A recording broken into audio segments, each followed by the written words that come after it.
I make this pledge to you today. I will never, ever ride a bicycle. Come on, don't make things up, okay? Now you sound like a Republican politician. I'm joking. That was a joke.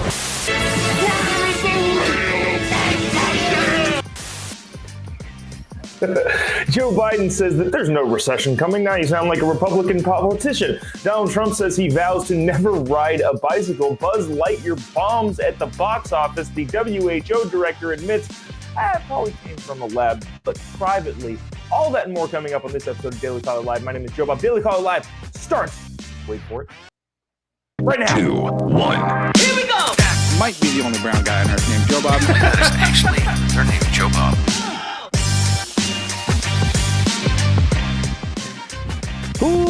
Live from a swanky hotel room in downtown Phoenix, Arizona. My name is Jobob. This is Daily Caller Live. On today, it is June 21st, the year of our Lord 2022. Thanks so much for tuning in. A lot of stuff happened. Well, not a lot of stuff, but some stuff happened that you should be aware of. The WHO director privately admits that, oh yeah, it probably was a lab leak. Who would have thought? Who could have called that? Except for all of us. Donald Trump made some jokes about Joe Biden at his expense via riding a bike, which leads us to this. Actually, let's go with this first. The Disney wokeness will come up, and we'll get to that in as soon as we possibly can. But this is Joe Biden talking about a recession. So he was asked, he's on vacation in Delaware, as he is often on vacation in Delaware. And he's on the beach, and he's asked by a reporter, hey, do you think a recession is coming? And he said, well, I'm going to play you what he says, but I feel like we'd have some clarifying here about what a recession actually is. We'll give you the definition, the textbook definition of a recession right after we listen to the president babble on about how there will not be a recession, despite a ton of economists saying there's going to be a recession. Watch this. Recession's even more likely than ever. Not the majority of them aren't saying that. Come on, don't make things up, okay? Now you sound like a Republican politician. I'm joking. That was a joke. But all kidding aside, no, I don't think it is. I was talking to Larry Summers this morning, and there's nothing inevitable about a recession. I think we're going to be able to do. I think we're going to be able to get a change in Medicare and a reduction in the cost of insulin. Insulin, if you know anybody who has type 2 diabetes or has a child who has it, they need shots during the week. No, I let that run on for probably longer than actually was necessary, but I kind of wanted to just show again how politicians continue to just spin things. Talking about a recession, and then he goes into, because we're going to figure out Medicare and insulin. The cost of insulin is going up, and hold on. What? Joe Biden says, well, I talked to Larry Summer. Larry Summer, there's not going to be a recession. So here's the question that I feel like everybody should know, or at least ask, and then subsequently know. What is a recession? A lot of people are talking about recession. The economy is really weird right now. I don't want to, it's just weird.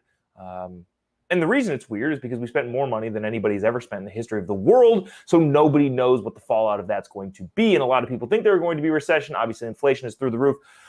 So the question is, what actually is a recession? Good news. This is from Investopedia. A recession is a macroeconomic term that refers to a significant decline in general economic activity in a designated region. It has typically been recognized as 2 consecutive quarters of economic decline, as reflected by GDP in conjunction with the monthly indicators, such as rise as unemployment and yada, yada, yada, yada. What that's to say is that the last quarter, I believe, if I'm not mistaken, was an economic decline. Inflation is through the roof. This is not a surprise to anybody. But at the same time, the economy is contracting. GDP is contracting, which would be the first indicator of a recession. Now, if it contracts for a second quarter in a row, that is officially textbook a recession. Now, here's the other kind of problem that we have.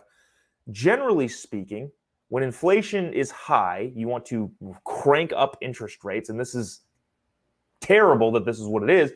But the way you stop inflation is you strangle the economy so much, you make people suffer, literally suffer so much, that they don't spend any money, and that's how you tamp down inflation.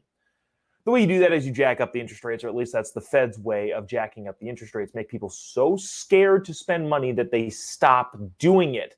Here's the problem. Usually inflation causes an expansion in the economy, but since we have a contraction in the economy, it's now called stagflation. So because inflation is going up constantly, and there's not really much that we can do about it, but the economy is also shrinking. Remember, generally inflation is an expanding economy. Now we have stagflation, in which way there's no real levers to pull out of it other than just waiting and hoping for the best, I think. I'm not an economist, but that's my understanding of it. So I just wanted to, make it known of what a recession actually is. When Joe Biden says, wow, there's not going to be any recession, you should know that we're only 1 month, 2 months away from the close of the quarter. And if the quarter has again shown a retraction in GDP and in the economy as a whole, that is a recession. In other words, most people think there's a recession. A lot of economists out there, I would dare to say most of them are saying, yeah, there's going to be a recession, in which case Joe Biden is again trying to flounder his way out of some bad news on the economic front. President Joe Biden said on Monday, so in regards to this recession, this is again on federal gas tax. I can go on for days about this, but this is actually interesting too. President Joe Biden on Monday said that he will decide by the end of the week whether or not to order a holiday on the federal gasoline tax, possibly saving the U.S. consumers as much as 18 cents per gallon. Yes, I'm considering it, Joe Biden told reporters after a long walk on the beach near his vacation home in Delaware. Joe Biden is fantastically rich, as there are so many of our lifelong politicians. I hope to have a decision and data looking forward to it by the end of this week. Gas prices nationwide averaging over $5 per gallon, according to AAA. So in response to all of this, there's a possibility that the federal government is going to take a gas tax holiday. Whether or not they actually do remains to be seen. But Joe Biden says this week, hopefully, we will know whether or not he's going to do that. Now, I can go on and on and on about this, and I live in California. I'm in Phoenix right now, but many of you are not in California who are watching this show. But you should be aware of what politicians in deep blue states do. Gavin Newsom has been railing about how we have a recession. We have a surplus, just a surplus of money in California, not because of good economic spending, but because the federal government did so many COVID bailouts. Even with that surplus, the California government is refusing to give people gas tax breaks. Refusing to suspend the gas tax. So do with that what you will. That's it on Biden. I want to get to, do we go to Buzz Lightyear? Let's go to Buzz Lightyear. I feel like more people are in the know on that. We're also going to talk about the Wuhan lab leak. That is an interesting thing. Stay tuned for that. If you haven't already, by the way, I would really appreciate it if you click the little like button, click the little share button. Helps us out, helps us keep doing what we're doing. Really appreciate you sticking around watching it, watching what we're doing and all that stuff. So would really appreciate it if you could do that. Buzz Lightyear, remember the movie, Disney Pixar movie that was getting some heat, some flack, some controversy, I guess. Over the weekend did not do well at the box office. Disney's animated movie Lightyear flopped this weekend in theaters, with the new Toy Story spin-off film earning $51.7 million in North America. That is, I'm not complaining about $51 million. That's a lot of money, but not really at all what they were expecting. Not only did the movie open lower than expected, but it also failed to conquer Jurassic World Dominion, which held the first place spot with $58 million in its second weekend. Expectations were high for Lightyear as an origin story for the movie's most inspired space ranger action figure, yada, yada, yada, yada. Some analysts pegged the movie for about $70 million in the North American debut, but it didn't really even come close to that figure. Now, the first set of controversy, the first thing that happened with the Buzz Lightyear thing is, I guess, there is a female-female kiss in the movie. I don't particularly care about that. That doesn't really bother me. But a lot of your Middle Eastern countries, I believe 17 countries, completely banned the movie because of that. That got it some attention, and maybe that's a publicity stunt. Maybe the Disney Pixar Studios marketing department said, hey, this is going to get us more traction, and maybe more people are going to be excited about this movie. And also, we're not really looking to make money over in the UAE. Maybe that was their calculation. Maybe that was a marketing ploy. I don't actually know.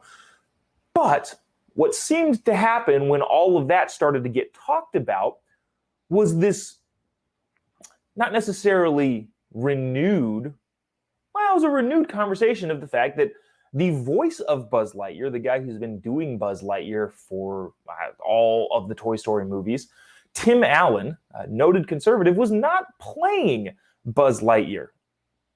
The disappointing start came after the controversy over Disney's decision to include a brief female-to-female kiss in the movie and replace the conservative star Tim Allen with Chris Evans as the voice of Buzz Lightyear.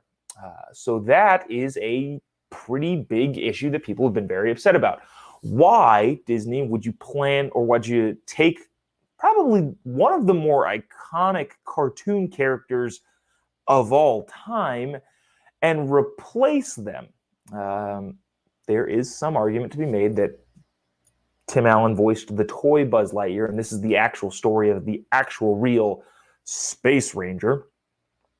I guess that argument could theoretically be made, but I don't think it's a good one. I don't understand why the Buzz Lightyear character wouldn't be the same as the actual action figure. Doesn't really make any sense to me. But there's a lot of speculation that Tim Allen got the boot and was not asked to voice the character because of his more conservative-leaning values. Possibly that's the case, but who actually knows? Ron says, woke is broke. Yep.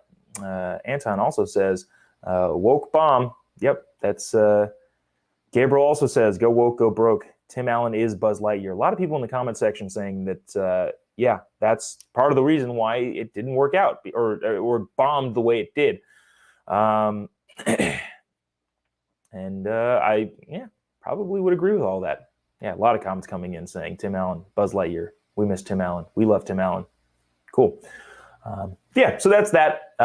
We'll see if anything else comes out of that. We'll catch you up. We'll see if I'd be curious. I would imagine that Disney Pixar is going to make another Toy Story something, whether or not it's a full movie, whether or not it's a spinoff, whether or not it's a continuation of the story. They keep doing continuations of movies nowadays because there's no original ideas anymore.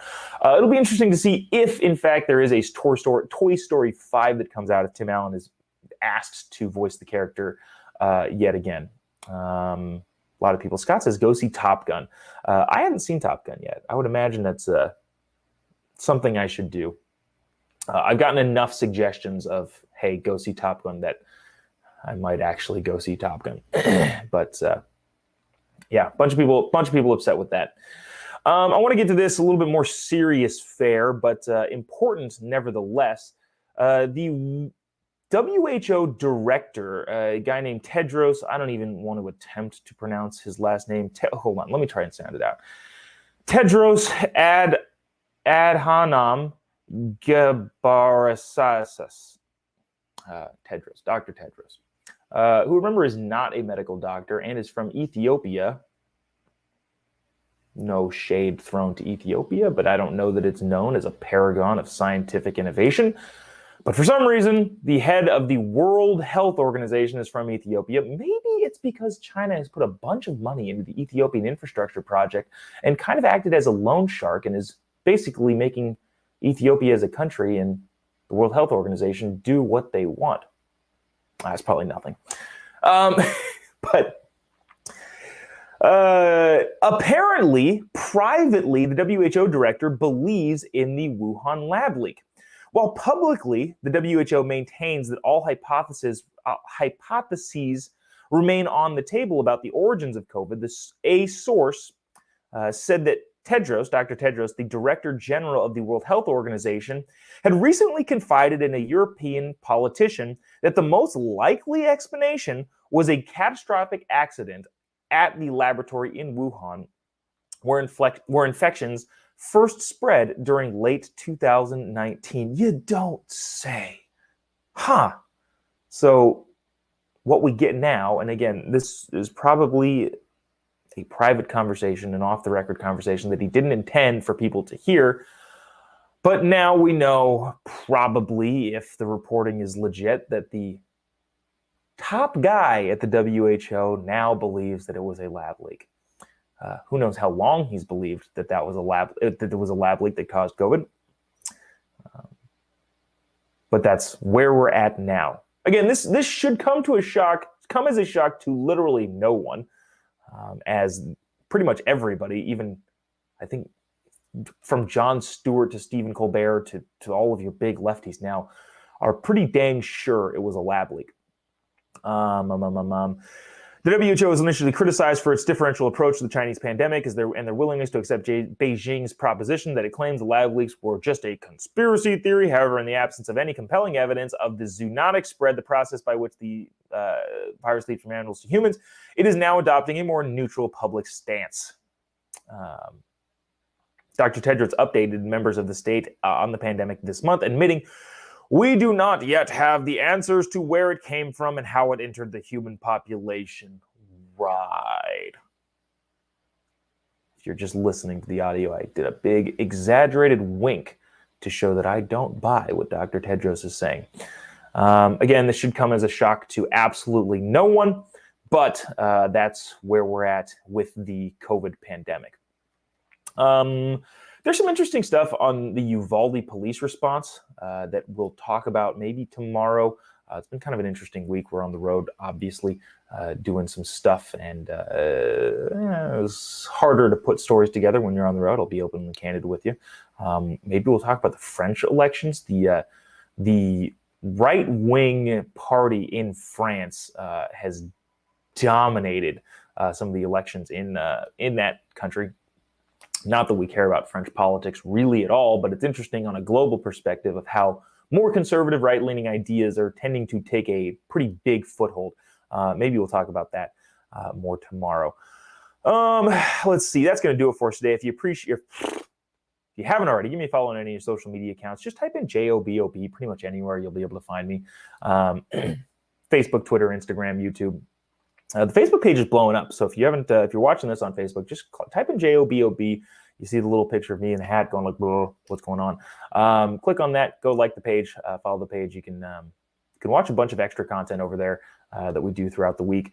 Starting to do more live streams with some really interesting guests. So if you haven't already, give me a follow on Facebook.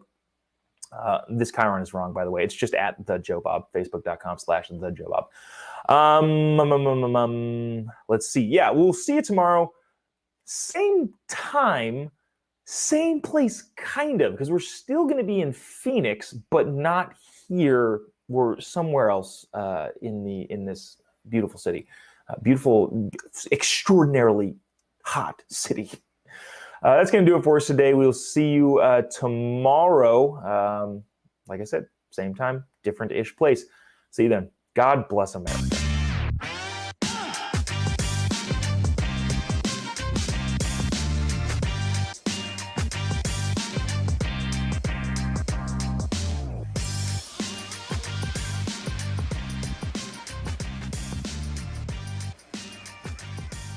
Bye.